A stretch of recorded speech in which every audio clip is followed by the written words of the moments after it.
the top 15 evidences challenging the historical authenticity of the Book of Mormon. Evidence number 1, anachronisms and translation issues. Anachronisms are elements within a text that do not fit the historical and cultural context in which the story is set. For example, if we saw a photo of Abraham Lincoln using a cell phone, the cell phone would be an anachronism. The Book of Mormon contains numerous anachronisms that raise questions about its historical authenticity. Examples of anachronisms in the Book of Mormon. 2nd and 3rd Isaiah. The Book of Mormon quotes extensively from the Book of Isaiah, including sections scholars attribute to Deutero-Isaiah, chapters 40-55, and Trito-Isaiah, chapters 56-66. These sections are believed to have been written during and after the Babylonian exile, long after Lehi's family left Jerusalem. Horses and elephants, or mammoths. The Book of Mormon mentions horses and elephants, Ether 9:19, which are not known to have existed in the Americas during the time periods described. Horses were reintroduced to the Americas by the Spanish in the 16th century, and mammoths were extinct by the time of the Book of Mormon. Cattle, cows, goats, and swine. These animals mentioned in the Book of Mormon were also introduced to the Americas by Europeans and did not exist in pre-Columbian times. Barley. The Book of Mormon mentions barley, Mosiah 7:22 and Mosiah 9:9, a crop that was not present in the Americas before European contact. Chariots. The text mentions chariots, Alma 18 verses 9-12 and Alma 20 verse 6, but there is no archaeological evidence of wheel-based transportation in pre-Columbian America. Glass windows, or windows that can be dashed to pieces, are mentioned in Ether 2:23, yet windows are not mentioned until the early 13th century.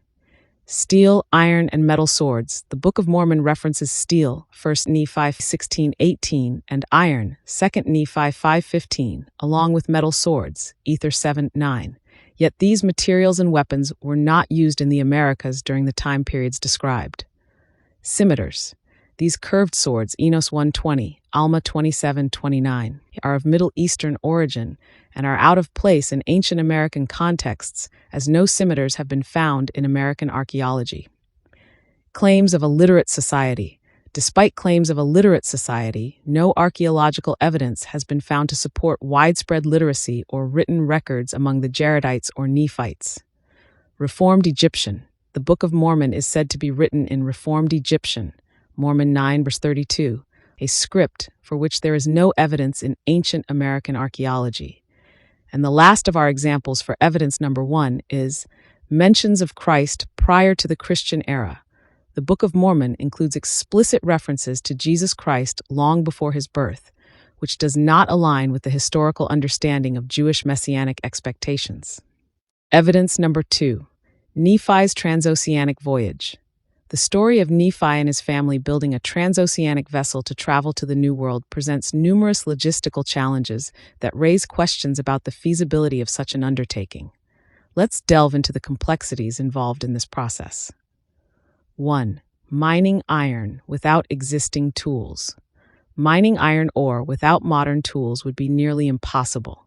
Nephi and his family would need to locate iron deposits, extract the ore using primitive methods, transport the heavy ore to their workspace, refine the ore into usable iron. 2. Creating a blast furnace.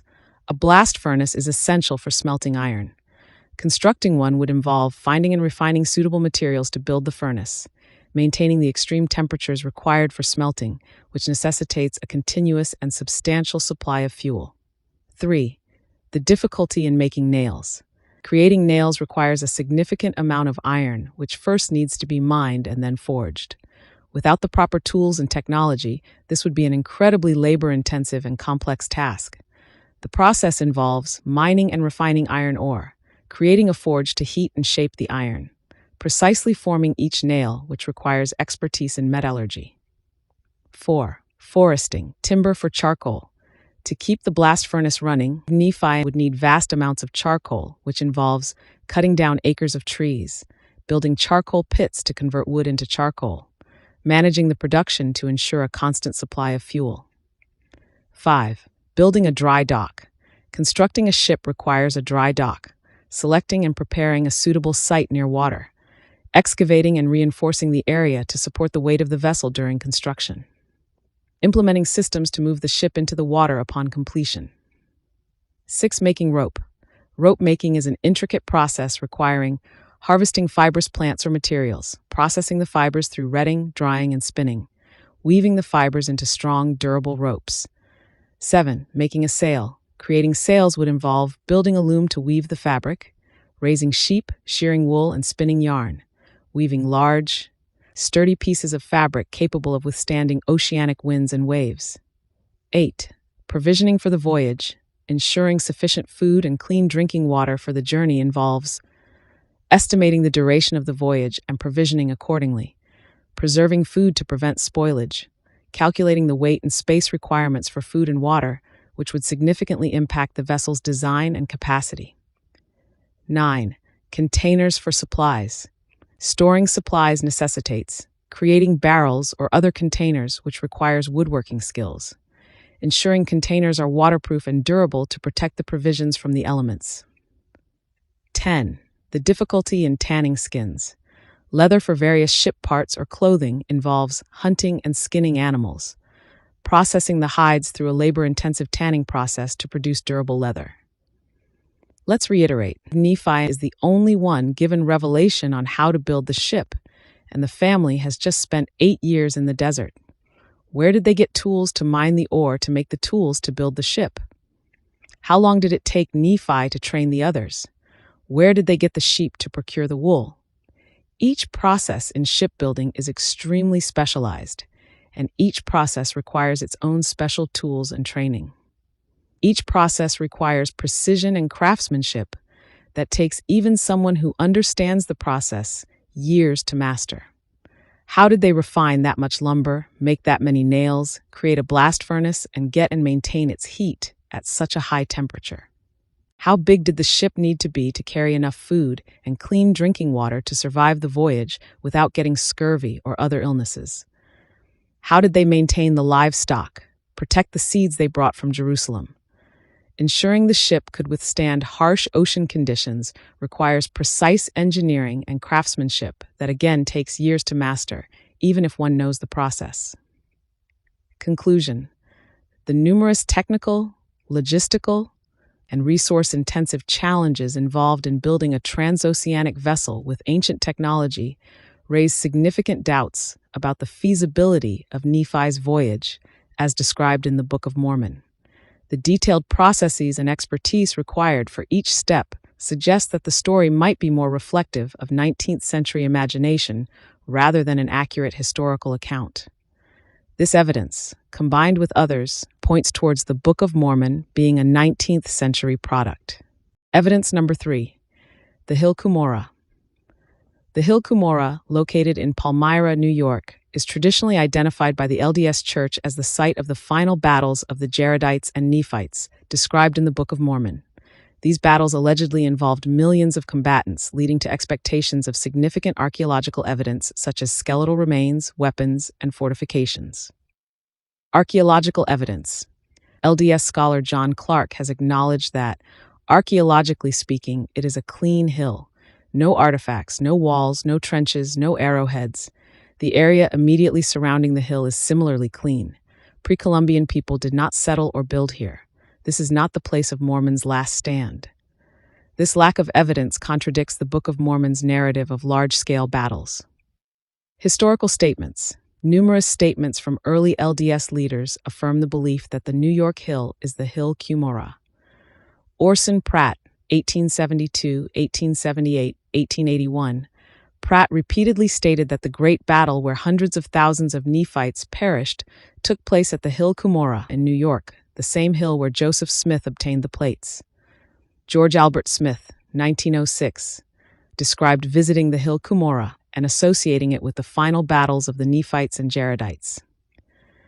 Joseph Fielding Smith, 1956, affirmed that the Hill Cumorah in New York was the same hill mentioned in the Book of Mormon, where both Nephite and Jaredite civilizations were destroyed.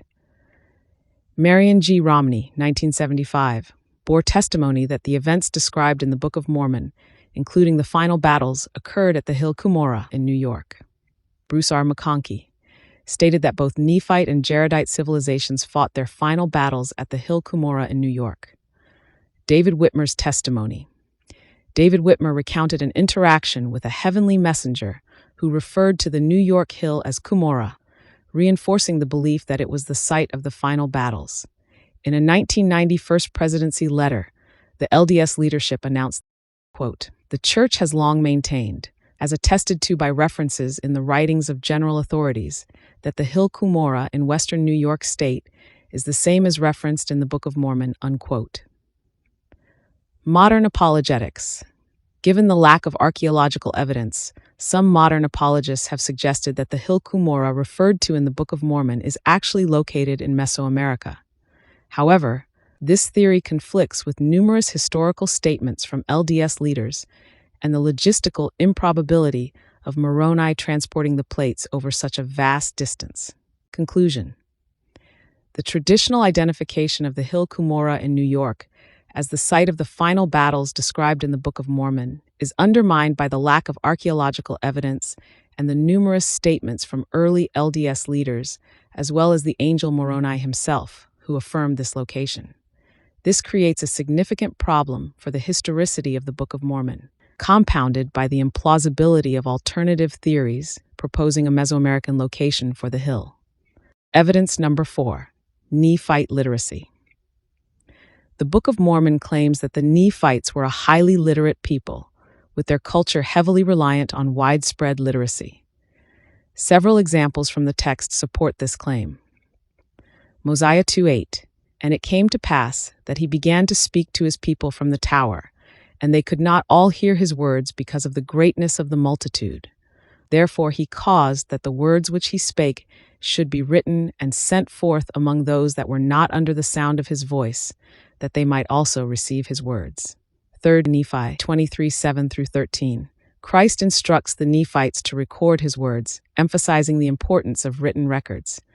Others include King Benjamin commanded his sons to search them diligently, that ye may profit thereby. Mosiah 1:7. While Jesus was speaking to the multitude in Bountiful following his resurrection, he spoke of the prophecies of Isaiah and said, "Behold, they are written, ye have them before you, therefore search them." 3 Nephi 20:11. A little later, Jesus again admonished the multitude to search the scriptures relating to Isaiah. "And now, behold, I say unto you that ye ought to search these things. Yea, a commandment I give unto you, that ye search these things diligently. For great are the words of Isaiah." 3 Nephi 23:1. When Alma and Amulek were on their mission to the Zoramites, some of the poor people who had been cast out of the synagogues because of their poverty and coarse apparel came to Alma with the question of how they could worship. Alma started teaching and then asked them, "Do ye remember to have read what Zenos, the prophet of old, has said concerning prayer?"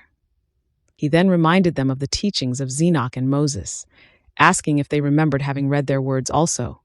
"Behold, if ye do, ye must believe what Zenos said. Now behold, my brethren, I would ask if ye have read the scriptures. If ye have, how can ye disbelieve on the Son of God?" Alma 33:13-14. Even though they were poor, Alma not only expected them to know how to read, but he also expected them to have the scriptures available and to have studied them. While Ammon was teaching King Lamoni, he laid before the king the records and the holy scriptures of the people, which had been spoken by the prophets, even down to the time that their father Lehi left Jerusalem. Alma 18:36. Ammon apparently brought scriptures with him on his mission to the Lamanites, and Lamoni was able to read them. Some converted Lamanites, who were friendly with the Nephites, opened a correspondence with the Nephites, see Alma 23:18 and 24:8-9. Given this emphasis on literacy, one would expect archaeological evidence of Nephite writing in their architecture, pottery, art, and other artifacts. In literate cultures, such evidence is typically abundant. However, in the regions purportedly inhabited by the Nephites, the Great Lakes area and Mesoamerica, no such evidence has been found. While some apologists point to the Mayans and other indigenous peoples as examples of literate cultures, these societies exhibit characteristics of a secondary orality culture rather than a fully literate one. Problems with the literacy claims. Lack of archaeological evidence. Unlike other ancient literate civilizations, e.g., Egyptians, Greeks, Romans, there are no inscriptions, carvings, or engravings found in Nephite regions that align with their claimed literacy. Secondary orality versus literacy. Indigenous cultures in the Americas, like the Mayans, are often cited by apologists. However, their literacy was limited and did not match the extensive, widespread literacy described in the Book of Mormon. They relied more on oral traditions than on written records. Cultural inconsistencies. The absence of any form of Nephite writing in the archaeological record contrasts sharply with the Book of Mormon's narrative. Cultures with significant literacy leave behind ample evidence of their written language, yet no such traces have been found among Native American artifacts. Conclusion: the claim of Nephite literacy is a significant aspect of the Book of Mormon narrative. However, the lack of corresponding archaeological evidence poses a major challenge to its historicity. The expected cultural artifacts of a literate society, inscriptions, written records, and engravings, are conspicuously absent in regions associated with the Nephites. This discrepancy between the text and the archaeological record further complicates efforts to defend the Book of Mormon as a historical document. Evidence number 5. Mormonism's own scholars. Mormonism's own scholars, in noticing that so much of the Book of Mormon is 19th century material, highlight the challenge of reconciling that by attempting to create significant allowances and conjectures to account for the 19th century material within the book. We list here 3 examples. 1. Blake Ostler's expansion theory. Blake Ostler, a prominent LDS scholar, proposes the expansion theory to address the evident 19th century material within the Book of Mormon. Ostler suggests that Joseph Smith expanded upon the ancient text of the Book of Mormon, incorporating his own environment, experiences, and knowledge into the translation. This theory acknowledges that significant portions of the text reflect 19th century thought and culture. Ostler admits that the Book of Mormon contains material from the 19th century, which does not fit the orthodox view that it is purely an ancient document. By proposing that Joseph Smith inserted his own contemporary material, Ostler attempts to reconcile these anachronisms with a belief in the book's divine origin. While this theory provides a workaround for the presence of 19th century material, it requires significant allowances. It assumes that God allowed Joseph to mix ancient and modern elements in a way that appears indistinguishable from purely 19th century writings. Rational thinking suggests that the simplest explanation, that the Book of Mormon is a 19th century production, requires fewer allowances and conjectures. 2. Richard Bushman's acknowledgement of pseudepigrapha. Richard Bushman, a respected LDS historian, has openly discussed the complex nature of Joseph Smith's scriptural productions. Bushman has noted the pseudepigraphic nature of Joseph Smith's writings, implying that Joseph produced scriptures in the names of ancient figures. Quote, Joseph Smith's books of Moses and Abraham and the writings of Enoch and the Book of Moses bear a resemblance to this large corpus of scriptures in that they came in the form of writings in another person's name. Joseph was producing pseudepigrapha. Bushman also admits the puzzling aspects of the Book of Mormon's translation, stating, I think right now the Book of Mormon is a puzzle for us. Even for people who believe it in every detail, it's a puzzle. To begin with, we've got the puzzle of translation. Translating the book without the plates, even in sight, wrapped up in a cloth on the table.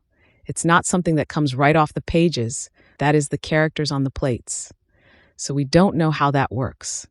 And then there's the fact that there's phrasing everywhere. Long phrases that if you Google them, you'll find them in 19th century writings. The theology of the Book of Mormon is very much 19th century theology, and it reads like a 19th century understanding of the Hebrew Bible as an Old Testament. That is, it has Christ in it, the way Protestants saw Christ everywhere in the Old Testament. Bushman's acknowledgement that the theology and phrasing of the Book of Mormon are very much 19th century further complicates the traditional narrative. Accepting the simplest explanation that Joseph Smith produced the Book of Mormon as a 19th century work requires fewer allowances than assuming divine involvement in producing a text filled with contemporary elements. 3. Terrell Givens and the concept of bricolage. Terrell Givens, another prominent respected LDS scholar, describes the creation of the Book of Mormon as a form of bricolage, where Joseph Smith reused materials from his environment in producing a new work. Key point: Givens acknowledges that Joseph Smith incorporated elements from his 19th century context, effectively assembling a new work from existing pieces. Rational perspective. While Givens sees this as a miraculous process, the concept of bricolage supports the idea that the Book of Mormon is a product of its time. Recognizing Joseph Smith's use of contemporary sources aligns with the simpler explanation that he created the book using the materials and knowledge available to him. Conclusion. The perspectives of Mormonism's own scholars highlight the challenges in maintaining the traditional view of the Book of Mormon as an ancient text. These scholars propose various theories that involve significant allowances and conjectures to account for the 19th century material within the book. Rational thinking requires choosing the conclusion that demands the fewest allowances and conjectures. In this case, the simplest and most rational explanation is that the Book of Mormon is a 19th century production. Evidence number 6, the generation problem.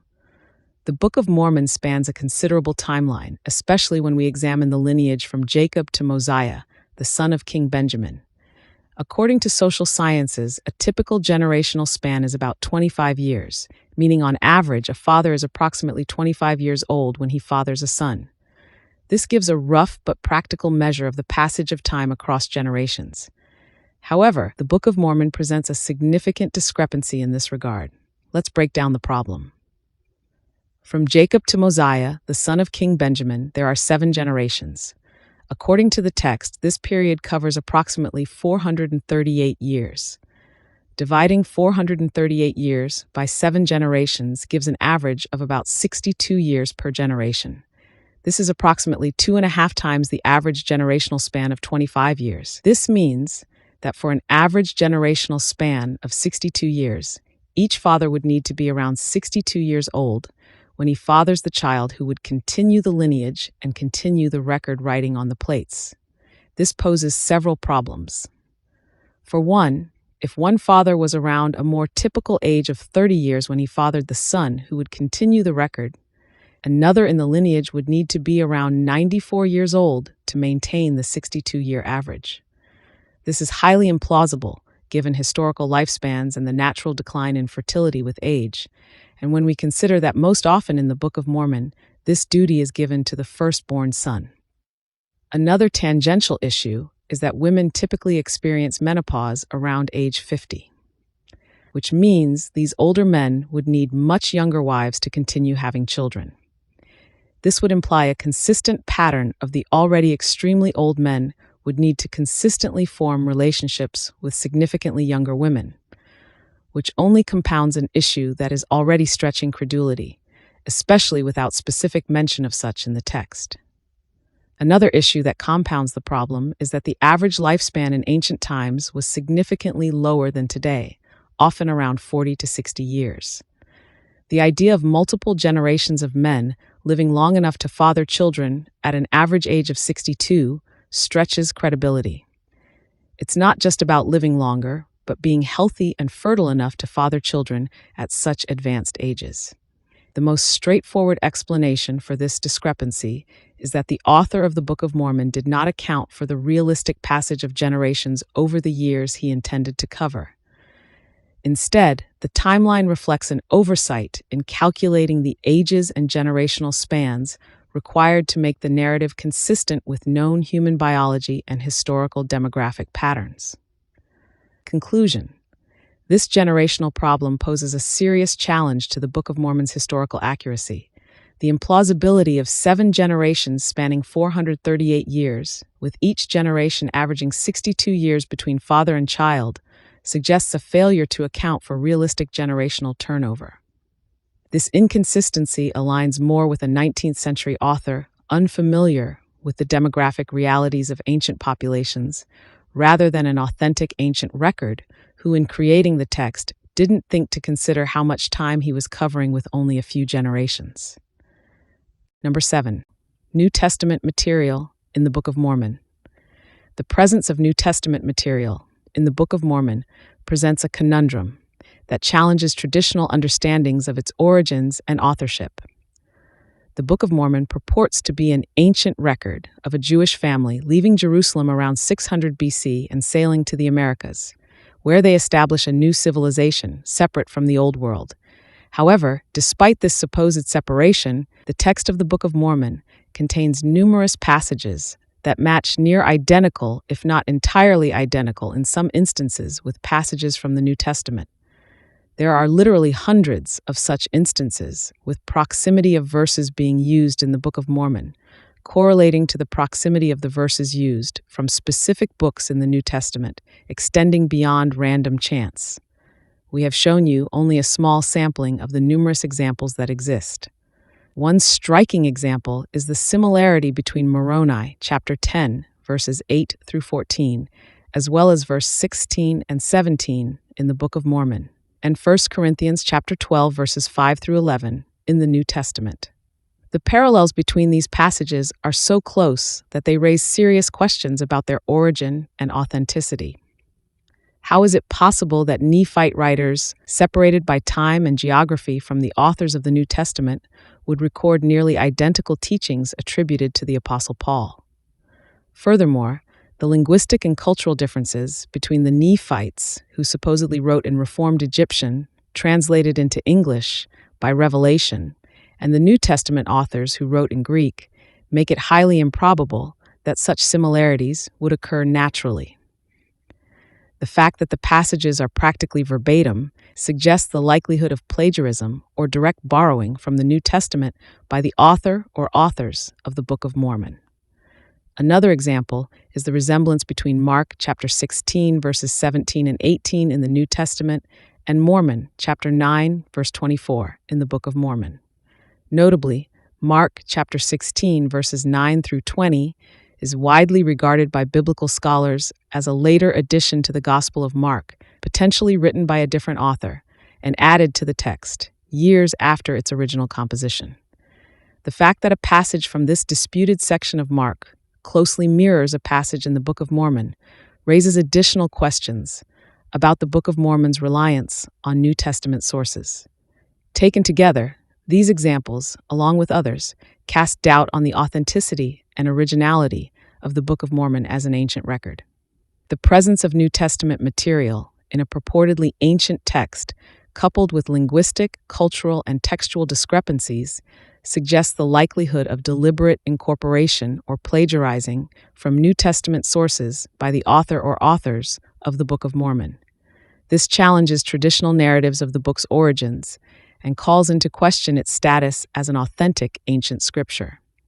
And even faithful scholars are slowly shifting their views to recognize that Smith's translation productions are likely pseudepigrapha or spurious or pseudonymous writings, ascribed to an ancient prophet but composed in a more modern time by a modern author. Evidence number 8. The lost 116 pages. In the early days of translating the Book of Mormon, Joseph Smith and Martin Harris experienced a significant setback when the first 116 pages of the manuscript, known as the Book of Lehi, were lost. This event is a pivotal moment in the history of the translation of the Book of Mormon, and its explanation raises several questions. Joseph Smith claimed that he was commanded not to retranslate these pages. This directive is detailed in Doctrine and Covenants section 10, where the Lord explains, Satan hath put it into their hearts to alter the words which you have caused to be written, or which you have translated, which have gone out of your hands.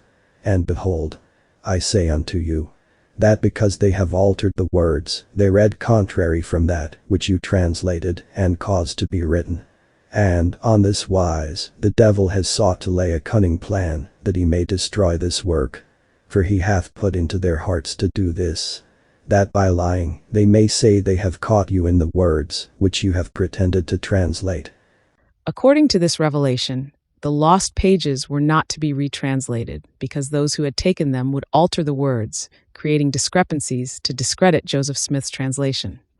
However, this explanation presents some issues when scrutinized. First is the detectability of alterations. Any alterations made to the manuscript would likely be detectable. Changes in handwriting, ink, or paper would be obvious, and the original handwriting of Martin Harris or other scribes would be difficult to convincingly replicate. Even 1800s forensic analysis techniques would almost assuredly identify such tampering.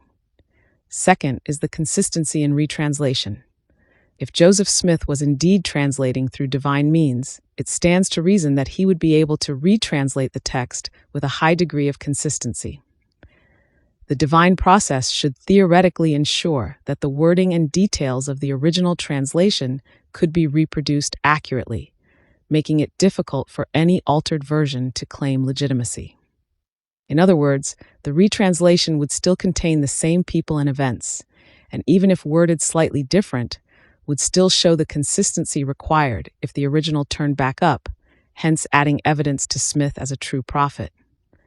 And if devious minds attempted to rewrite the story inaccurately, such would almost certainly be noticeable. A more straightforward explanation might be that Joseph Smith was not confident in his ability to recreate the lost 116 pages accurately.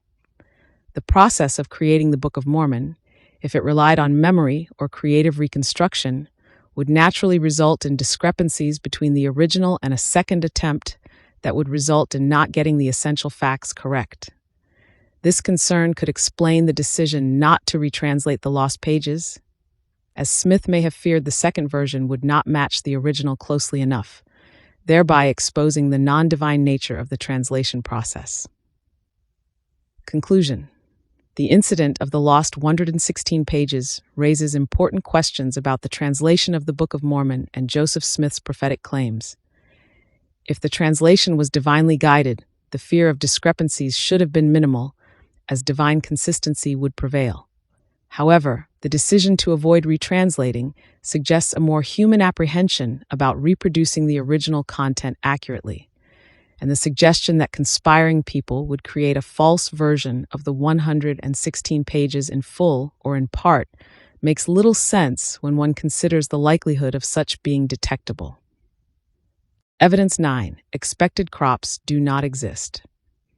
The Book of Mormon contains several passages that describe the arrival of the Jaredites and Nephites in the Americas and their subsequent efforts to cultivate the land using seeds brought from the Old World. Let's examine these claims and the corresponding historical and botanical evidence. In 1 Nephi 18:24, we read, "And it came to pass that we did begin to till the earth, and we began to plant seeds. Yea, we did put all our seeds into the earth, which we had brought from the land of Jerusalem. And it came to pass that they did grow exceedingly, wherefore we were blessed in abundance." Similarly, in Ether 2 verse 3, it states, "And they did also carry with them all manner of that which was upon the face of the land, seeds of every kind." And in Ether 6:13, "And it came to pass that they went forth upon the face of the land and began to till the earth." These verses clearly indicate that the Jaredites and Nephites brought seeds from the Old World and successfully cultivated them in the New World. However, when we look at the historical and archaeological record, there is no evidence to support the introduction and successful cultivation of Old World crops in pre-Columbian America. Botanically, there is a distinct separation between the crops of the Old World, such as wheat, barley, grapes, and olives, wark, and the crops native to the Americas, such as maize, beans, squash, and potatoes. If the Jaredites and Nephites had brought and successfully cultivated Old World crops in the Americas, we would expect to find evidence of these plants being discovered by those who encountered the Native Americans, or at least in the archaeological record. However, no such evidence exists. The agricultural record of pre-Columbian America shows no sign of Old World crops being grown until after the Columbian Exchange, which began with the arrival of Europeans in the late 15th century. This discrepancy raises significant questions about the historical accuracy of the Book of Mormon's account. The absence of Old World crops in the archaeological record of the Americas suggests that the stories of the Jaredites and Nephites bringing and growing such crops are not based on historical events. The lack of archaeological and botanical evidence supporting the cultivation of Old World crops in the Americas challenges the authenticity of the Book of Mormon as an ancient text. If these events had truly occurred, we would expect to find tangible evidence in the form of Old World plants in the Americas. The absence of such evidence suggests that these accounts may be more reflective of 19th century understanding and imagination rather than historical reality. Evidence number 2. The prophetic voice of the Book of Mormon. The Book of Mormon claims to be a prophetic text, offering divine guidance for the latter days. However, upon closer examination, it appears that its prophetic voice is more reflective of the early 19th century, the period of its translation, rather than possessing the timeless foresight one might expect from a truly ancient and divine document. One of the striking aspects of the Book of Mormon is its focus on issues that were particularly relevant to the early 1800s.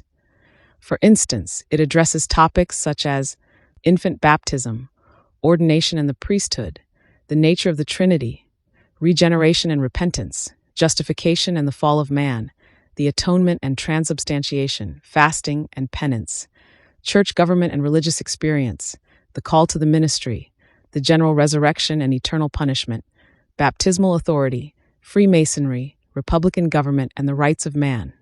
These were all hotly debated topics during the early 19th century in America, particularly among various Christian denominations and religious movements. The Book of Mormon's detailed discussions on these issues strongly suggest that it was addressing the concerns and controversies of its immediate cultural and religious environment. Moreover, the Book of Mormon contains specific prophecies, such as the coming of Christopher Columbus to the Americas. These prophecies align with historical events leading up to and including the early 1800s, but there is a noticeable absence of prophetic insight into events beyond its time of translation. For a book that claims to be written for the last days, this is a significant omission. A true prophetic text, inspired by the Spirit of God and intended to guide future generations, would naturally be expected to contain insights and guidance pertinent to times well beyond its own publication. In contrast, the Book of Mormon seems to lack this forward-looking prophetic voice. It addresses the issues of the early 19th century with remarkable precision, but falls silent on the specific challenges and events that followed its translation. This raises an important question. If the Book of Mormon is indeed an ancient text with a divine origin, why does it not offer prophetic guidance for the days beyond the early 1800s? This pattern suggests that the Book of Mormon may actually be a product of its time, reflecting the concerns and knowledge of the early 19th century, rather than providing timeless prophetic insight.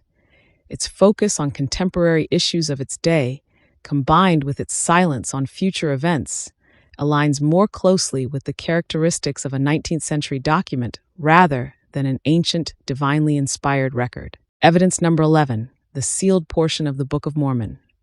According to the narrative, the plates Joseph Smith translated contained a significant portion that was sealed and thus not translated. This sealed portion, said to be 1/3 to a half of the entire record and purportedly written by one person, the brother of Jared, whose name is Mahonri Mori Ankhemer. The sealed portion is said to contain a vision that included all things from the foundation of the world unto the end thereof. 2 Nephi 27:10-11. See also Ether 3:25, meaning the Lord revealed to the brother of Jared the history of mankind, and the sealed portion of the plates was Moroni's translated copy of it.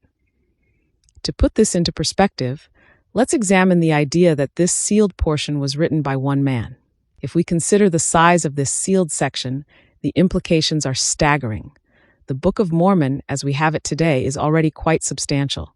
When we factor in the lost 116 pages, the sealed portion would potentially consist of around 320 to 650 pages, or roughly 162,000 to 325,000 words.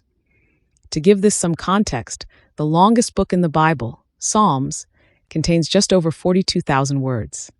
This means the sealed portion would be vastly longer than any single work in the biblical or LDS canon, and by no small amount. For one prophetic author to have written a text of such magnitude is unprecedented by exponential amounts. Furthermore, the Book of Mormon already faces numerous questions about its historicity. Scholars and critics have raised issues concerning its archaeological and linguistic claims. Adding a sealed portion of this scale, written by an author whose existence isn't independently verified, compounds these concerns. It stretches credulity to accept that an ancient record of this length and significance was composed by a single individual, especially when no comparable works from biblical canon exist. This brings us to a crucial point: the rationality of believing in the sealed portion. Given the substantial length and the lack of corroborative evidence, it seems implausible to maintain that this portion is an authentic part of an ancient record. When we consider the totality of the Book of Mormon's claims and the challenges to its historical authenticity, the idea of an extensive sealed portion becomes even more difficult to justify. And the best explanation for the sealed portion is that a modern set of plates were fabricated, and by making a portion of the object appear sealed, one would need to create substantially less actual plates while maintaining heft and substance, hence saving time on the overall production. Evidence number 12, the Tower of Babel and the Global Flood. The Book of Mormon requires a literal belief in both the Tower of Babel and Noah's global flood. The flood is mentioned in the Pearl of Great Price, the Doctrine and Covenants, and the Book of Mormon, while the Tower of Babel is the starting point for the Jaredites in the Book of Ether. However, both events are widely considered mythological, and taking them literally poses significant obstacles. And for instance, some of the issues up against a literal belief in a global flood are as follows. Geological evidence. No geological evidence supports a global flood. Sedimentary layers, ice core samples, and fossil records show continuous, undisturbed deposition over millions of years. Biological diversity. The logistics of gathering millions of species and providing adequate care, food, and space on a single ark are implausible. Post-flood, rapid speciation to account for current biodiversity is unsupported by genetic evidence. Hydrological issues. The volume of water required to cover all land masses to the heights described is not present on Earth. Additionally, the source and subsequent drainage of this water remain unexplained. Human genetic diversity. A bottleneck event like a global flood would leave distinct genetic markers. Current human genetic diversity does not indicate such a recent severe bottleneck, and issues with a literal belief in the Tower of Babel. Linguistic evidence. The diversity of languages cannot be traced to a single origin point or event. Linguistic evolution shows a gradual divergence over thousands of years rather than a sudden change. Archaeological evidence. There is no archaeological evidence for a tower that reached the heavens or a mass dispersal of people from a single location due to divine intervention. Contemporary civilizations, such as those in Egypt and Mesopotamia, continued uninterrupted through the supposed time of the Babel event. No records support a sudden, divine scattering of people and languages. Conclusion. Belief in a literal Tower of Babel and global flood, as described in the scriptures, faces significant scientific and historical challenges. Rational analysis favors interpretations requiring the fewest allowances and conjectures, making the literal belief in these events increasingly untenable. Number 13. DNA and the Book of Mormon. For decades, the LDS Church has maintained a theological position, asserting that the Lamanites, as depicted in the Book of Mormon, are the principal ancestors of the Native American peoples. According to Mormon belief, the Book of Mormon describes the migration of the prophet Lehi and his family from Jerusalem to the Americas. Around 600 BC, Lehi and his descendants are said to have established civilizations on the American continent, with the Lamanites eventually becoming the ancestors of the indigenous peoples of the Americas. Central to this belief is the idea that the Americas were a promised land, reserved for Lehi and his descendants, as outlined in the Book of Mormon. This theological interpretation suggests that Native Americans are the literal descendants of Lehi and his family, fulfilling ancient prophecies and promises. However, in recent years, Advancements in DNA research have challenged this long-held belief. DNA studies have shown that the genetic makeup of Native Americans is overwhelmingly of Asian descent, with a lineage tracing back to migrations across the Bering Land Bridge thousands of years ago. This genetic evidence contradicts the notion that Native Americans are primarily descended from ancient Israelites like Lehi and his family. Furthermore, the timing of genetic admixture events in Native American populations does not align with the purported arrival of Lehi and his family in the Americas around 600 BC. Any genetic contributions from outside sources, such as European or African ancestry, occurred much later in history and cannot be attributed to Lehi's alleged migration in response to these challenges. Apologists for the LDS Church have attempted to reconcile the discrepancy between genetic evidence and theological beliefs by invoking concepts like genetic drift. Genetic drift refers to the random fluctuations in the frequency of genetic traits within a population over time. However, invoking genetic drift is a way to dismiss the most rational explanation that Native Americans simply do not descend from ancient Israelites, as claimed in the Book of Mormon. It also should be noted that because of science and DNA research advancements, the Church has amended its past teaching that Book of Mormon Lamanites are the principal ancestors of the American Indians. And in 2007, it now reads that the Lamanites are among the ancestors of the American Indians, which is another example of moving the goalpost and altering your claim to make it unfalsifiable. Number 14, the Army of Helaman, or the 2,000 Stripling Warriors. The 2,000 Stripling Warriors, also known as the Army of Helaman, make up one of the most faith-promoting stories utilized from the Book of Mormon in LDS curriculum within every congregation in the Church. The Army of Helaman is made up of a group of around 2,000 adolescent males. According to the narrative, these young warriors were descendants of Lamanite converts to the teachings of the prophet Alma. Despite their apparent lack of battle experience, they displayed remarkable courage and loyalty in defending their people against enemy forces. The story recounts their miraculous survival and multiple engagements, during which every one of them had sustained injuries but emerged unscathed, symbolizing faith, bravery, and divine protection within LDS theology. The tale of the 2,000 Stripling Warriors, also known as the Army of Helaman, indeed presents a challenging narrative to reconcile with historical plausibility, as recounted in the Book of Mormon. These young warriors, despite their lack of battle experience and the odds stacked against them, emerged unscathed from multiple engagements with seasoned adversaries. Let's delve into the various aspects of this narrative that strain credulity. Firstly, the sheer improbability of 2,000 inexperienced youths facing battle-hardened opponents and emerging victorious without any casualties is difficult to fathom. Warfare in ancient times was a brutal and deadly affair, with injuries and fatalities being commonplace, especially among those with minimal combat training. The idea that not a single life was lost among the Stripling Warriors strains the bounds of reason. Moreover, the injuries sustained by these warriors, as described in the Book of Mormon, further challenge the narrative's plausibility.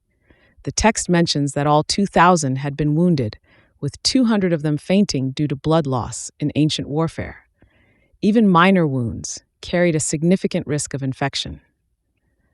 Given the limited medical technology and rudimentary hygiene practices of the time, without access to modern medical care, the likelihood of infections, gangrene, and ultimately death from untreated wounds would have been high, especially considering the primitive conditions in which these battles purportedly took place. Additionally, the absence of any mention of medical treatment or care for the wounded warriors in the narrative adds to its implausibility. In real-world military engagements, tending to the wounded and providing medical assistance is a crucial aspect of battlefield logistics. The notion that none of the Stripling Warriors succumbed to their injuries without any medical intervention strains credibility. While the Book of Mormon is considered scripture by Latter-day Saints, its historical accuracy has been a subject of debate among scholars and researchers, particularly regarding events and civilizations described therein. In conclusion, The tale of the 2,000 Stripling Warriors presents numerous challenges from a historical and logical perspective. The improbable nature of their military feats, coupled with the absence of realistic medical outcomes, calls into question the credibility of this narrative as a factual account of ancient warfare. While it may hold symbolic significance within LDS theology, approaching it as a literal historical event requires considerable suspension of disbelief. Number 15, the Tree of Life. In the Book of Mormon, one of the most well-known visions is that of Lehi, an ancient prophet, who lived in Jerusalem around 600 BC. According to the narrative, Lehi had a remarkable vision in which he saw a tree whose fruit was desirable above all others, representing the love of God. This vision, commonly referred to as Lehi's vision of the Tree of Life, is rich in symbolism and is interpreted as an allegory for the journey of faith and salvation. In Lehi's vision, several key symbols are present. First, the Tree of Life and its fruit. This tree symbolizes the love of God and the blessings of salvation. Its fruit represents the joy and eternal life that come through partaking of God's love and adhering to His commandments. Second, the iron rod. This rod represents the Word of God or the Scriptures, which provide guidance and direction to those seeking to reach the Tree of Life. Holding fast to the iron rod symbolizes holding fast to the teachings and commandments of God amidst the challenges and trials of life. Third, the great and spacious building. This building represents the pride and vanity of the world, symbolizing the temptations and distractions that lead people away from the path of righteousness and away from the Tree of Life. Fourth, the river. The river represents the awful hell prepared for the wicked. These symbols form the basis of Lehi's vision and serve as a powerful metaphor for the spiritual journey and choices individuals face in life.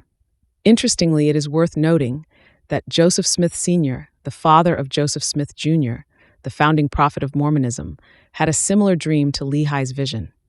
In Smith Sr.'s dream, he described seeing a tree with white fruit, which he interpreted as representing the love of God.